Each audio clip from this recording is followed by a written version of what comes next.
لو فضل لك في الحياة يوم أو أسبوع أو سنة وعرفت تعالج الصدمة دي هتفرق في حياتك. النهارده في ناس كتير في الثلاثينات والاربعينات والخمسينات اتشخصت صح. وبتقول انا لو كنت زمان اتعرف ده حاجات كتيرة جدا كانت في حياتي هتفرق. التعدد الموجود دلوقتي ده مفيد ولا مش مفيد؟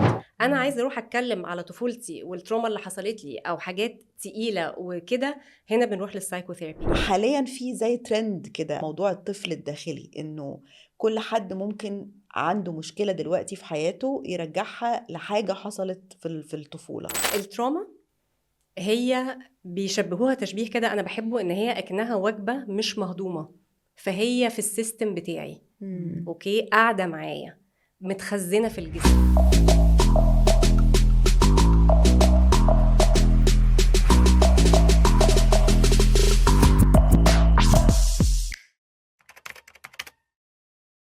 بعد 40 إيه اللي حصل يا لينا؟ إزيك؟ ازيك يا منى؟ يمكن اللي حصل في الحلقة دي مش حاجة خاصة بس بعد 40. أي حد بعد 40، بس يمكن بنتكلم على الجيل بتاعنا، يعني الجيل بتاعي أنا وإنتي، الجيل الأصغر شوية اللي هم دخلوا الأربعينات، اللي هو الكم المعلومات واللي جزء منها يمكن رفع الوعي وجزء منها يمكن شوش على الوعي عن الصحة النفسية اللي ظهرت عندنا واحنا دلوقتي في جيلنا ده ما كانتش موجودة واحنا أصغر. بالظبط هو ده اللي احنا هنتكلم فيه في الحلقة دي. واحنا محتاجين نتكلم عشان نفهم اكتر بالظبط. ايه اللي حصل وازاي نتعامل مع التغييرات دي.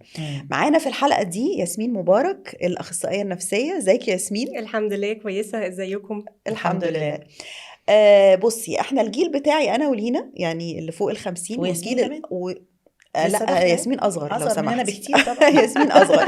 بس انا بنتكلم بعد 40 بقى. بعد 40 وال50 احنا جيل ما كانش على ايامنا كمية التعبيرات النفسية اللي موجودة دلوقتي ومالية السوشيال ميديا. يعني ما كناش نفهم ده نرجسي، ده سايكوباتي، ده عنده تروما، ده مش عارفة ايه. ده ما كانش لغتنا العادية اللي بنتكلم بيها. ففجأة كده بصينا لقينا التعبيرات دي بقت مسيطرة على حياتنا، بالذات من خلال السوشيال ميديا. صح. ازاي نتعامل مع ده دلوقتي واحنا كبار كده؟ يعني نتخطى ده ازاي او نفهم ده ازاي؟ معاكي حق. بصي اللي انتي بتقوليه ان احنا جيل اللي في الاربعينات وفي الخمسينات، النهارده احنا ما بين تطرف، من ناحية ما كانش فيه إدراك ووعي ولا معلومات خالص، ومن ناحية تانية في معلومات بطريقة فظيعة جدا طول الوقت، عمال على بطال، عرض مستمر. فبالتالي اللي احنا ممكن نحاول ان احنا نعمله ان انا انقي شوية ايه اللي يناسبني وايه اللي ما يناسبنيش، لانه مش علشان المعلومات كتيرة يبقى انا لازم استهلكها كلها واسمعها كلها واطبقها كلها، لان مش كل حاجة منطبقة عليا. في حاجات تنطبق عليا وفي حاجات بعيدة عني. في حاجات ممكن اقول لا انا هفكر في الموضوع ده ما يناسبنيش، مش عاجبني الرأي ده. ما هو انا مش كل واحد فتح كاميرته وقال رأيه في حاجة او ادى نصيحة، وكتير من الحاجات دي مش دايما بيبقى صح، هسمع كلامه. فمهم ان انا بقى احكم عقلي كده واشوف ايه اللي مناسبني وايه اللي ابعد عنه وايه اللي اخده وكده وهكذا. ما هو دي بقى يعني متهيألي دي من اكتر الحاجات اللي يمكن فيها صعوبة او تحدي بتواجهنا دلوقتي. يعني زي ما انتي بتقولي مليون حد فاتح الكاميرا وبيتكلم، يمكن فيهم ناس موثوق في كلامهم او كلام علمي وناس تانية لا. بس انا بتكلم على يعني انا دلوقتي بقيت في ناس عندهم 40 و50 و60 سنة قالوا لا ده احنا اكتشفنا ان احنا بقى عندنا ADHD، اضطراب مش عارفه انتوا تسموه ايه بقى، اللي هو في مشكله في التركيز، فرط الحركه. أيوة. ومشكله في التركيز. أيوة. صح. اكتشفت ان انا مش عارفه كان عندي تروما ايه. انا مش عارفه الناس بتصل للنتيجه دي علشان سيل المعلومات ده، ولا فعلا في حاجات كانت مكبوته. وزي ما كنت بتقولي احنا واحنا اصغر واحنا في العشرينات ما كانش عندنا متاح المعلومات دي. ازاي نقدر يعني نعرف ايه اللي فعلا مفيد يفيدنا ويمكن يخلينا ان احنا يبقى عندنا صحة نفسية احسن، وايه اللي المفروض ما نتعاملش معاه خالص؟ هقولك الامثل طريقة ان انا لو الحاجة اللي انا بعاني منها ابتدت تأثر على حياتي، ابتدت تخليني مش عارف انزل من البيت، مش عارف اروح شغلي، مأثرة على علاقاتي، مأثرة على حياتي بطريقة سلبية، هنا بنروح لحد متخصص وبنتشخص. لكن انا ما بركزش قوي، مش حاجة تقولي ان انا بالتالي انت عندك ADHD. انا واحدة بحب النظام وبغسل ايدي وماشية بالكحول في ايديا طول الوقت، ده مش معناه ان انا شخصية OCD. لا، في تشخيص بتبقى ناس متمرنة عليه، فاهماه، درساه، معتمدة فيه، كل الحاجات دي الناس اللي بتشخص. فما اقدرش اشخص نفسي عن طريق لا ارتكل قريته ولا حد اتكلم في السوشيال ميديا. وساعات الناس على فكرة بتبقى نيتها كويسة، بتبقى نيتها انها تنشر الوعي، بس انا من كتر الوعي ابتديت يبقى عندي توتر. انا فايتني ايه؟ طب انا المفروض افهم دي ودي ودي، وبالتالي بتلاقيني مش عارفة اخد اكشن. يعني انا مش عارفة اروح اتشخص لده ولا اتشخص لده، ولا انا ما عنديش حاجة اصلا. فبنبتدي نبقى مشوشين شوية في طريقة تفكيرنا، بالظبط زي ما تكوني فاتحة اللابتوب بتاعك على كذا تاب ومفيش ولا واحدة بتتقفل. انا عارفة ان انا عايزة اقرا ده وعايزة اخلص ده وعايزة اطلب الطلبية دي وعايزة اعمل ده، بس ولا حاجة منهم بتحصل او بتتقفل. فبالتالي انا في حالة توتر وفي حالة ان انا بجري وانا مش عارفة انا بجري ورا ايه، مش ملاحقة، بجري وخلاص. طيب انا دلوقتي حاسة ان انا عندي مشكلة، يعني فهمت مثلا حاجة ما كنتش فهماها عن حياتي بسبب السوشيال ميديا، سمعت مشكلة عند حد فحسيت ان انا ممكن ابقى فعلا مريت بنفس التجربة. اروح لمين بقى؟ لان ده سؤال كلنا بنواجهه، لانه برضو زي ما في سيل من التعريفات النفسية الكتير حوالينا، في سيل من الناس المتخصصين اللي ليهم مسميات مختلفة. صح. واحنا مش عارفين نروح لمين، معالج ولا طبيب ولا خبير ولا لايف كوتش ولا دكتور نفساني. زمان كان دكتور نفساني، أيوة. بس هو كان أيوة. دكتور نفساني، صح. بنروح نقعد معاه على الشيزلونج الموضوع كان وخلاص. سهل. دلوقتي الدنيا صعبة قوي. فايه الفروقات وكل واحد حاسس بايه يروح لمين؟ صح. ببساطة نختار بصي، ازاي؟ اعتقد ان احنا لازم كده كده يبقى دايما عندنا فضول. يعني انا ابتديت اشك في حاجه او عندي اسئله، اعمل شويه بحث، اسال شويه ناس انا بثق فيهم، وابتدي اشوف انا رايح لمين. الاخصائي النفسي اللي بيعمل سايكوثيرابي، العلاج اللي بالكلام ده، بيبقى حد دارس علم نفس، بيبقى متمرن على مدارس علاجيه معينه، وبيبقى اسمه علاج بالكلام. فده حاجه، ده ما بيبقاش بيكتب ادويه. ولو ابتدى يحس انه لا، في تشخيص هنا، احنا في علامات اكتئاب هنا، في القلق والتوتر اللي هو الانكزايتي لما بتبقى واصله لمرحله مرضيه، هنا بنبتدي نقول يا جماعه احنا محتاجين نروح لدكتور. هنقول له الاعراض بتاعتنا وهو هيشوف ايه اللي محتاج يتعمل. هناخد دواء، هناخد 2، هناخد الدوز ده، هنقلل ده. بيبتدي الدكتور بيتكلم على الاعراض وبيدي ادويه. في دكاتره بتعمل هم كمان سايكوثيرابي، وفي لا، في بيدخل بيعرف الاعراض ايه وبيدي الدواء وبيقول له شويه وهتجيلي، هنتابع، هنشوف جسمك استجاب ازاي وهكذا. فده الفرق ما بين الاثنين. طيب ياسمين، يعني كأنك بتقولي انه مثلا اللي يحس انه ممكن يكون عنده مشكلة ما محتاجة يروح لحد، ممكن يبدأ بشخص بالمعالج النفسي او الشخص اللي دارس علم نفس، فاللي هو العلاج بالكلام، والشخص ده ممكن يقرر اذا كان الحالة تستحق انه يروح لدكتور نفسي او لا، مش كده؟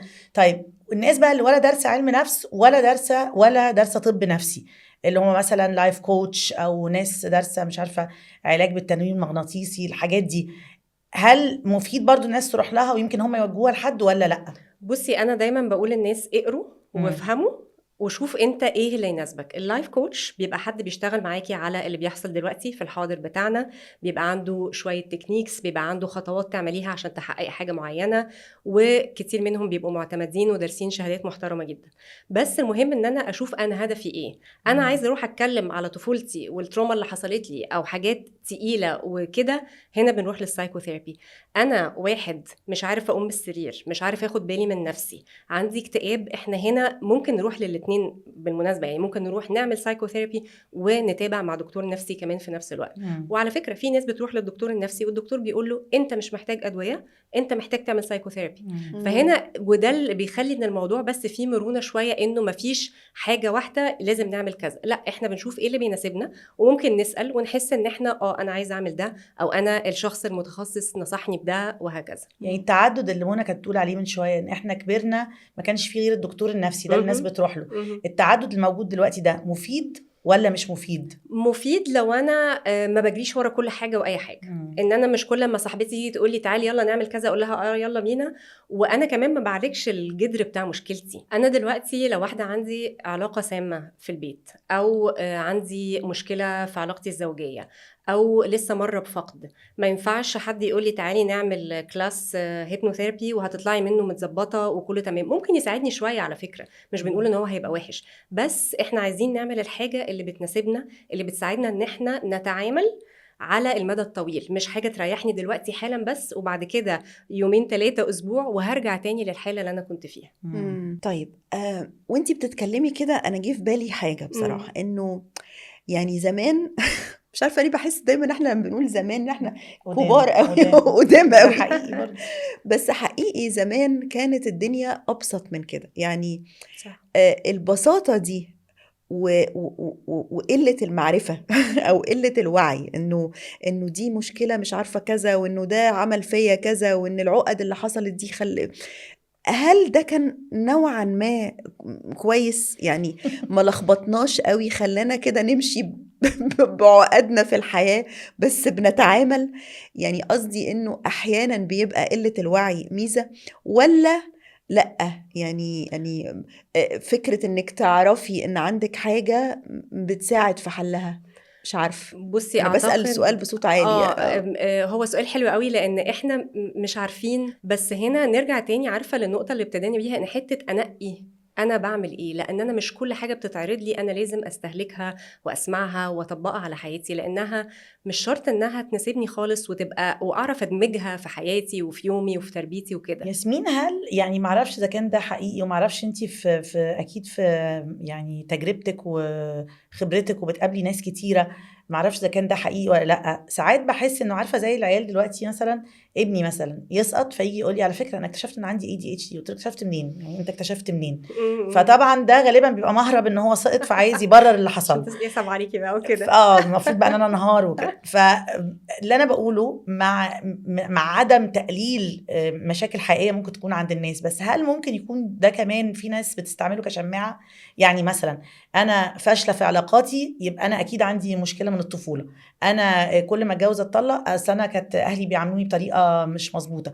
هل بتلاقي ان ده في بعض الاحيان ممكن يكون شماعه بنحط عليها مشاكل تانية المفروض نتعامل معاها بقى؟ ممكن طبعا، ممكن طبعا يبقى شماعة انه انا هرمي اللوم كله على اهلي، هم اللي عملوا فيا كده.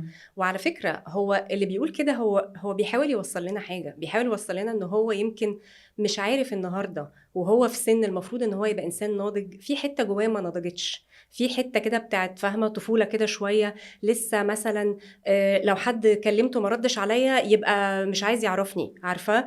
لو دخلت حته كل الناس بتبص لي او بيتكلموا عليا، مع ان ده بيبقى بعيد كل البعد عن الحقيقه. ففي شماعه ساعات بس انا احب بقى ان انا انكش اكتر واشوف، طيب انت اللي بتقولي انك عندك ADHD بتقول كده على اساس ايه؟ تحب ان احنا نروح ونشوف نشخص ازاي، عشان والله لو في تشخيص نعرف. لان النهارده في ناس كتير في الثلاثينات والاربعينات والخمسينات اتشخصت، صح، وبتقول انا لو كنت زمان اتعرف ده حاجات كتيرة جدا كانت في حياتي هتفرق. لان صح. انا مش ان انا ما كنتش ذكية، انا كنت بعاني، كنت بستوعب المعلومات بطريقة مختلفة عن زميلتي اللي قاعدة جنبي. فبالتالي بس حتة الوعي كانت هتفرق في حياة ناس كتير. بس برضو احنا مش كل لما حد يبقى مش عارف يركز يبقى عنده ADHD، وكل واحد يبقى نرجسي. برضو المواضيع اخدت اكبر من حجمها شوية. بس اللي احنا اكتشفناه برضو دلوقتي وده متأخر، انه في دايما كل حاجة بترجع لفترة الطفولة. فحاليا في زي ترند كده، او في زي فكرة مسيطرة، موضوع الطفل الداخلي، انه كل حد ممكن عنده مشكلة دلوقتي في حياته يرجعها لحاجة حصلت في الطفولة. لما بنبقى بقى في الأربعينات والخمسينات بنحس ان دي مسافة بعيدة قوي، يعني غير لما نبقى في العشرينات والثلاثينات. قوليلي التعامل مع فترة الطفولة واحنا كبار كده بيبقى ازاي؟ يعني نتعامل معاه ازاي؟ بصي، موضوع الطفل الداخلي ده سؤال حلو قوي، لان هو فعلا موضوع ابتدى يتعرف والناس بتتكلم عليه كتير، وفي شوية هزار عليه وفي شوية حاجات كده. بس هو تشبيه بحتة جوايا، هي يعني الطفل ده كان عنده احتياجات، كان عنده احتياج انه يتسمع، يتطبطب عليه، ما يحصلوش اهمال. لو اتوجع ولا اتعور يقول له معلش مش يلا لا قوم مفيش حاجه. يعني حاجات معينه بسيطه بتاثر فينا كلنا. ومش شرط ان انا لو كان عندي احتياجات وما تلبتش ان انا كده بقى عندي تروما برضو، فاهماني؟ بس الطفل ده هي حته جوايا ما بتفرقنيش قوي، وممكن يحصل لها نوع من انواع الاستثاره، تريجر كده في مواقف معينه. يعني كلمه تريجر هو ان انا بعيش ألم قديم في اللحظة دي. يعني أنا مثلا دلوقتي وأنا قاعدة معاكم أحرجت، خلاص. لو أنا الإحراج ده اتعاملت معاه إنه اتس اوكي كلنا بنحرج، ما أنا بني آدمة زيكم مش مشكلة بتاع، هنا أنا عرفت إن أنا أتعامل مع إحساس مش مريح، لان انا دويت الحته دي جوايا شويه. ما زلت محرجه بس مش هروح اعيط في العربيه ويا نهاري وزمانهم قالوا عليا وكده. لكن لو انا مش ما دويتش الحته دي جوايا هنهار اول لما هفتح الباب وهخرج وهسلم عليكم وهمشي. ده انا عكيت الدنيا، دول زمانهم بيتريقوا عليا وكل الحاجات دي. فالطفل الداخلي ده بس احنا محتاجين نتعرف عليه، نعرف هو عايز ايه ونخليه معانا، لانه انا مش هينفع اخلي الطفل اللي جوايا يسوق العربيه، ولا هينفع اقول له احنا هنحطك في شنطه العربيه، احنا انت معانا في الطريق بتاعنا، بس يعني خليك قاعد كده، ولو محتاج حاجه يبقى قول لنا. وحاجه يعني بالعكس حاجه لطيفه ان احنا نبقى بنرجع كده للحته الطفوليه بتاعتنا كل شويه، نشوف احتياجاتنا ايه، نشوف الناس اللي حوالينا اما بنتعامل معاهم رد فعلنا بيبقى عامل ازاي. لانه طول ما انا عندي فضول تجاه نفسي، طول ما انا هيبقى عندي اختيار في ردود افعالي. لكن لو العمليه اوتوماتيك هتلاقيني هبشت في حد، هتلاقيني عيطت بصوره جامده قوي في موقف مثلا ممكن يكون ما كانش يستدعي كل ده، بس هو استدعى بالنسبه لي لان انا في تريجر جوايا او في حاجه مش متداويه ومش تعالجه. في حاجه برضو يعني انا بحب دايما ارجع لها، انه احنا مش عايشين في الدنيا لوحدنا. يعني انا في ممكن صاحبتي اكلمها اقول لها على فكره حصل كذا كذا كذا، او انا محتاره، او انا قلقانه، فرايك ايه؟ يعني الناس اللي حوالينا دول مورد لينا ان هم يطمنونا، يدونا نصيحه، يقفوا جنبنا، نضحك مع بعض. فبرضو مش مضطرين ان احنا نمر بكل حاجه لوحدنا، عشان انا مطلوبش المساعده من حد، انا مش عايزه حاجه من حد، محدش عنده وقت، انا مش عايزه ابقى عبء على اللي حواليا. طب مين اللي قال ان انت عبء على اللي حواليكي؟ يعني ساعات مثلا مره سالت، كنت في تريننج كده، قلت لهم يا جماعه كام مره حد تعرفوه اكتشفتوا فجاه ان هو مر بحاجه صعبه جدا وانتوا عرفتوا بعدها بسنه؟ فكلهم قالوا كتير جدا، لانه الناس خايفه انها تضايق اللي حواليها، مش عايزه حد يحس ان انا تقيله عليه، مش عايزه اتقل على الناس. بس انا هنا لما بختار ان انا ما احكيلكيش، انا بعمل قرار بالنيابه عنك. انا بختار بالنيابه عنك ان انت ما تساعدينيش، مع ان انت ممكن تقولي لي هسيب اللي في ايدي وهجيلك، لا انا فاضيه. طب او مثلا ممكن تقولي لي طب بصي انا دلوقتي مع الولاد او انا في الشارع، اديني ساعه واول ما هرجع هكلمك، عشان لا الموضوع ده محتاج تركيز. اقول لك ليه ساعات في ناس ما بتحبش تعمل كده، عشان بتخاف من الخذلان. يعني بتقلق انها تطلب المساعدة وتفاجأ من اللي قدامها ان هو مش فاضي او مش مهتم، صح. او ما يرجعش تاني. فبيفضل انه ما يطلبهاش خالص، خصوصاً بدل لو ما هو يتصدم حساس. بانه اللي قدامه ما كانش على مستوى المتوقع. صح. وفي ناس احنا مش هنروح لهم فعلا، معاكي حق. وفي ناس انا عارفه ان هي مثلا حياتها النهارده مش سامحه لها انها تبقى موجوده معايا في الموقف ده زي ما انا كنت احب انها تعمل. وفي ناس انا عارفه انها هي دي مقدرتهم، ما بيعرفوش يتكلموا في المواضيع دي، ما يعرفوش يقفوا في الموقف ده او كده. بس لو انا عممت كل اللي حواليا مش هيعرفوا يقفوا جنبي، انا هنا زي ما بقولك انا حطيت نفسي في وضع وفي موقف انا في غنى عنه، كان ممكن ما يحصلش اصلا. ولما بنعدي بالحاجه الصعبه وفي حد بس جنبنا كده يعني نتك عليه او نسند عليه، بتعدي اهون علينا من ان انا لا انا لوحدي وانا تمام. طبعا. وفي ناس متهيألي كمان مش عايزه يبقى الايمج بتاعها او يبقى التصنيف بتاعها ان هي شخصيه نكديه، بتاعه اللي هتقعد بقى تحكي مشاكل وتعمل، فتبقى على طول حاطه وش كده مش هو الحقيقه خالص وماشيه بيه. واعتقد ان ده كمان بيزود العبء على الناس يعني. جدا جدا بيخلي الواحد يعني ضاغط على نفسه. صح.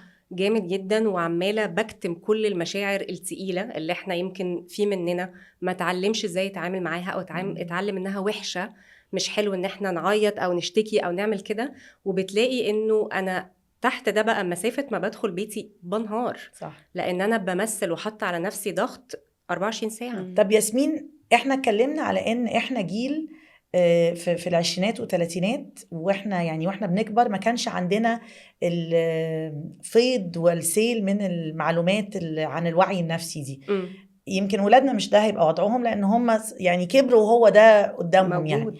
طيب فاحنا هل ليه علاقه بس بالجيل، ولا كمان الناس في الاربعينات والخمسينات، وبالتالي اي جيل لما بيوصل في الميد لايف دي او المنتصف العمر بسبب تغيرات فسيولوجيه وبسبب انه هو بيبتدي يعني المفروض عنده تراكم خبرات حياتيه معينه، هل في فعلا حاجات يعني وعي نفسي تلقائي بيحصل له كده، يبتدي يفكر ايه ده؟ طب انا مثلا يبتدي يشعر بحاجات، يا اما حاجات حصلت له وهو صغير ما اتعالجتش، او خذلان حصل له وهو صغير ما اتعاملش معاه، او صدمات او كده، يعني ليها علاقه كمان بالسن ولا بس بالجيل؟ اعتقد الاثنين، لانه وانا في العشرينات والثلاثينات انا بزق، اللي هو انا عايزه احقق وبحلم بده وعايزه اعمل ده وحاجات كتيره جدا عايزه اعملها.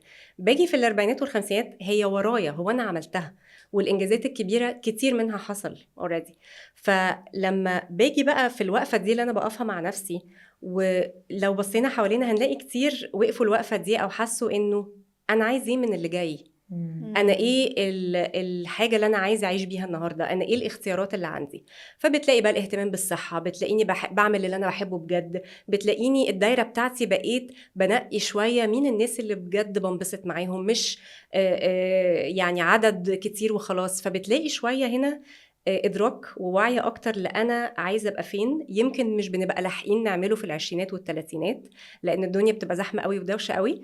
وبتلاقي كمان الحاجات اللي بتشوش عليا هي يا اما بتروح في الاربعينات والخمسينات، يا اما ما بقتش بتاثر عليا بنفس الطريقه. يعني ما بقتش قوي بتحمس قوي للحاجات اللي كنت ممكن اقوم وهد الدنيا علشانها زمان، لان يمكن عندي تشبع، يمكن ذوقي اتغير، يمكن بقيت بحب حاجات مختلفه، بقيت بحب الهدوء اكتر.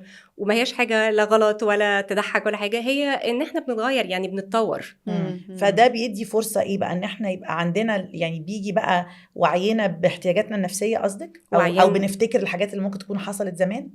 بيبقى فيه، عارفه لو انتي بتجري طول اليوم في البيت وحد من ولادك عايز منك حاجه، لا لا لا مش دلوقتي، لا لا لا مش دلوقتي، اول ما الاقيكي بقى دخلتي وخلاص اخر اليوم، طب تعالي بقى انا كنت عايزه اقول لك حاجه. فانا لو عشت سنين كتيره بجري وبعدين الدنيا هديت شويه والريتم بقى ابطأ، ممكن تلاقي حاجات بقى فيه مساحه وسع كده ان هي تطلع. فممكن ابتدي افتكر حاجه تبتدي تظهر لي. بتلاقي الجسم حتى ساعات بيقول لنا رساله، يعني احنا دايما جسمنا بيبعت لنا رساله، بس احنا مش بطاء كفايه او مش قاعدين معاه كفايه ان احنا نعرف الرساله دي بتقول لنا ايه. يعني انا ممكن ساعات الاقي مثلا زوري قفل شويه، الاقي بطني وجعتني، اللي كانت بتحصل لنا واحنا داخلين الامتحان دي، عارفه انا جسمي هنا بيقول لي حاجه. وفي نفس الحكايه برضو لما بنبسط، ما هو انا لما بضحك بصوت عالي انا جسمي حاسس بالبهجه، حاسس بالفرحه، فبضحك بصوت عالي. فببتدي ساعات رجوعا يعني للنقطه الاولانيه اللي انا كنت بقولها، انه الجسم بيبتدي بقى يقول لي طب تعالي بقى، بانيك اتاك، اكتئاب، بلاقي نفسي فاقد الشغف، مش عايز اتعامل مع حد، مش عايز اساعد الناس زي ما كنت بساعد، مش عايز اجري نفس الجري اللي انا كنت بجري، لانه ما بقاش بيلبي حاجه جوايا، ما بقاش بيغذيني، بقى بالعكس بياخد مني وعبء عليا وانا مش قادر عليه خالص. طيب انا عندي سؤال في الصدمات اللي حصلت في فتره الطفوله والوعي حصل بيها في سن متقدم جدا. يعني ممكن بعد 40 و50 حقيقي ما بقاش منتبهه طول حياتي، لان انا زي ما انتي بتقولي مشغوله بالكارير وبالولاد وبالشغل وبتحقيق الذات وبتجاهل الصدمه اللي حصلت لي دي، وبعدين فجاه يحصل لي بيها وعي. أيوه. انه دي كانت سبب في ازمات حصلت لي او في تعاملي بطريقه معينه على مدى حياتي كلها.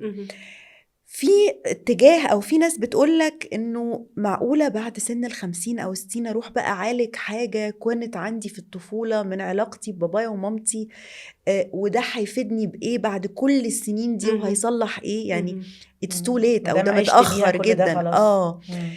بس في برضو وجهة نظر تانية انه ده هيفرق في الحياة اللي انت عايشها دلوقتي حتى لو يوم زيادة. يعني لو فضلك في الحياة يوم او اسبوع او سنة وعرفت تعالج الصدمة دي هتفرق في حياتك. صح. فكلمينا عن أولا الوعي ده بيحصل إزاي مهم. فجأة بحاجة من زمان قوي حصلت لنا، مهم. ونتعامل معاه إزاي في مرحلة متأخرة. في حاجات انا ممكن تكون حصلت لي الناس اللي عايشه معايا في البيت ما عندهاش فكره عنها. اوكي. بالظبط. التروما هي بيشبهوها تشبيه كده انا بحبه، ان هي اكنها وجبه مش مهضومه، فهي في السيستم بتاعي. اوكي، قاعده معايا متخزنه في الجسم. فالحاجه المتخزنه في الجسم دي هي محتاجه تبقى ريليست، محتاجه تخرج بطريقه ما. التروما في حاجات متعارف عنها، حادثه عربيه، فقد حد من الاهالي، الضرب بتاع تحرش، في حاجات معينه معروف انه دي تروما. اوكي. ودي في ساعات ناس بتكبر ومحدش بيبقى عارف حاجه وما بيحكوش لحد والموضوع بيتكلفت عليه، بيبقى عارف كويس قوي اللي مر بيه. بس في حاجات تانية صغيره حصلت لجسمي وانا استوعبتها بطريقه واتخزنت بطريقه برضو انا مش عارف اتغاضى عنها او ان انا اتعايش معاها، مش لازم اتغاضى عنها. يعني انا لو مثلا كنت في المدرسه بيتقال لي كلمه معينه، تريقه معينه، حاجه على الشكل، حاجه على الشخصيه، حاجه على المستوى الاجتماعي، وفضلت يترزل عليا بيها، ما هو انا هنا ده خلق جوه طفولتي حاجه صعبه. خلق يمكن جوايا احساس غضب، احساس ان انا مش زي اللي حواليا، احساس ان انا مقهور. ما هو دي حاجات كلها ممكن تطلع عليا لما هكبر. فردا على سؤالك، هو مش غلط خالص، بالعكس. يعني انا ممكن اعالج اي حاجه في اي سن، بس نشوف ان احنا نعالجها بطريقه صح، ويبقى عندي الادراك والوعي واروح للشخص الصح، ويبقى فيه بس شويه طولة بال معاها، علشان كل واحد فينا التاريخ بتاعه والظروف اللي هو عايشها النهارده وشخصيته وحاجات كتيره جدا هتساعده ان هو يمشي بقى بالرتم اللي يناسبه. لان انا ممكن اتحسن كده وانتي تتحسني كده، وممكن ساعات اتعب قوي بس اطلع تاني. وحتى التعب ده او التقل اللي الناس بتحسه مثلا لما بتبتدي تتعالج، ده بيبقى جزء من ان انا بتحسن، ان انا استوعبت واعترفت لنفسي وقلت حاجات بصوت عالي يمكن عمري ما قلتها قبل كده. طب ياسمين، طبعا احنا بنتكلم على يعني برضو لازم ناخد في الاعتبار انه موضوع الثيرابي ده او ان الناس تروح لمعالج نفسي او دكتور نفسي، طبعا دلوقتي الموضوع مكلف جدا. صح. فامتى يبقى في ضرورة ملحة ان احنا نتعامل مع الموضوع زي ما هروح لدكتور مثلا كلى او قلب، وامتى الموضوع ممكن يتعالج بطريقة تانية او مش مستاهل كل هذه التكاليف، خصوصا مع يعني ارتفاع الاسعار الشديدة للجلسات العلاج النفسي؟ بصي، المرض النفسي هو مش ظاهر. يعني ممكن حد يكون بيروح شغله وناجح وبيضحك وكل الحاجات اللي انت من بره شايفه ان هو زي الفل، ويبقى عنده اكتئاب، فهو ممكن يستخبى كويس جدا. ودي المشكله، ان هو عشان مش ظاهر الناس بتخاف منه، بتخبيه، ممكن الناس ما تعرفش، بخاف ان الناس تحكم عليا، الى اخره الى اخره الى اخره. انا لو عندي ضغط، لو عندي سكر، لو عندي ديسك في ظهري، مش هقول لا اصله غالي خلينا زي ما احنا، هروح اتعالج وهعمل الاشعه وهعمل التحاليل وهاخد العلاج عشان اتحسن. فالمرض النفسي نفس الحاجه بالظبط. لو انا شايف ان انا مثلا ظروفي دمها تقيل الفتره دي، حاسس ان انا مضغوط او كده، ممكن اروح بقى للناس اللي حواليا، اتكلم مع الناس اللي بحبهم وبثق فيهم، اقرا كتاب، اسمع بودكاست، اقرا ارتكل، حاجه بس تساعدني شويه ان انا اساعد نفسي لو انا بمر بحاجه صعبه. وبرضو انا ابقى عارف ان انا عليا واجب تجاه نفسي. يعني الجسم هو كيان واحد، انا لو بنام كويس وبشرب ميه كويس وبلعب شويه رياضه وعندي اهتمامات وكده، اكيد هساعد نفسي في فترة أنا مثلا مش مبسوط قوي فيها أو متضايق فيها في حياتي، عن إن أنا باكل أكل مش كويس ومش صحي وما بتحركش وما بعملش أي هوايات. ده هنا هيبقى فيه نفسية، وهنا هيبقى فيه نفسية تانية خالص. فبرضو أنا عليا واجب تجاه نفسي. طيب جلسات الدعم اللي يعني ايام جيلنا، يعني يا لينا ماليش دعوه بيكي. جلسات الدعم دي كانت بتبقى عباره عن قعده الصحاب. حاليا الجلسات دي واخده شكل منظم اكتر. أيوه. فايه اللي لازم ناخد بالنا فيه؟ مجموعات الدعم يعني أنا حاسة إن مفيش كلام كافي يوفيها حقها من قد إيه هي ساعدت ناس كتير على مدار السنين. وفعلا بقى في حاجات منظمة وحاجات بتبقى بقيادة مثلا طبيب نفسي أو معالج دارس مجموعات الدعم بطريقة معينة. وهي الحلو فيها إنه إحنا بنتعافى مع بعض، بنتأثر مع بعض، بنحزن مع بعض، بنضحك على حاجات مع بعض. فبالتالي مفيش انا كويس وانت مش كويس فانا تعالى اقول لك تعمل ايه. لا، انا بعاني زيك، وانت النهارده الدور عليك ان انت تتكلم، وانا بكره هتلاقيني جاي لك بمشكله بتكلم فيها. فهنا دي حاجه رائعه، وابتدت تبقى فعلا منتشرة وموجودة. يمكن بعض الناس بتخاف سنة لسه برضو، لا مش هقدر اتكلم في وسط الناس او كده، بس في تحسن شديد في الحتة دي. وهي حاجة هايلة فعلا للناس اللي شايفة انها مثلا مش قادرة انها تعمل جلسات كل اسبوع، او حاسة ان ده مكلف قوي، ان دي طريقة تانية برضو ان احنا نتعافى بيها، ونحس ان احنا في وسط ناس ونتسمع ونتشاف، ونكون علاقات جديدة، ناس بتدعمنا في الدنيا، وحاجة هايلة يعني. طيب يعني يمكن في النهاية خلينا نقول انه بدأنا بيه في الاول فكرة سيل المعلومات اللي فيها كلام عن الوعي النفسي ممكن تبقى إيجابية لو الناس خدتها بحذر، يعني ما مش ان احنا واخدينها ان هو ده هنبتدي احنا نعالج نفسنا ونشخص نفسنا، بس يمكن ده يرفع الوعي. وزي ما انتي قلتي يعني كلمة لطيفة لما قلتي ان مفيش سن، ان مفيش حاجة اسمها احنا كبرنا على ان احنا نتعافى من شيء، ان اي سن ممكن يتعافى. وزي ما منى قالت ان شاء الله فاضل لنا يوم في الدنيا بالظبط نتعافى ونعيشه كويسين. صح. هي الفكرة كمان انه السيل المعلومات النفسية اللي موجود دلوقتي، اللي ما كانش عندنا رفاهية انه يبقى موجود زمان يعني، قد ما هو خطر، لانه بيدخل فيه بقى معلومات مغلوطة وكلام بقى ناس بتفتي وهي مش على وعي قوي او دراسة. صح. بس حقيقي بتنبه ناس كتير لحاجات ما بيبقوش واخدين بالهم منها. طبعا واحنا علينا بقى دور ان انا اتاكد من المعلومه، اسال، ويوم ما اروح اتعالج مع حد انا ما فيش اي حاجه تمنعني ان انا اساله. ممكن تقولي انت دارس ايه؟ صح. انا عايزه اعرف انت دارس ايه، انت بتعمل ده ولا ده ولا ده. والشخص الطبيعي والصح ان هو يرد ويقول انا درست كذا، لا انا ما عملتش كذا، وهكذا، بحيث ان احنا نبقى فاهمين انا بتكلم مع مين. ميرسي يا ياسمين. ميرسي شكرا. جدا يا ميرسي ياسمين، ليكم، انبسطت معاكم قوي، وشكرا. احنا انبسطنا اكتر. ميرسي، ثانك يو. شكرا.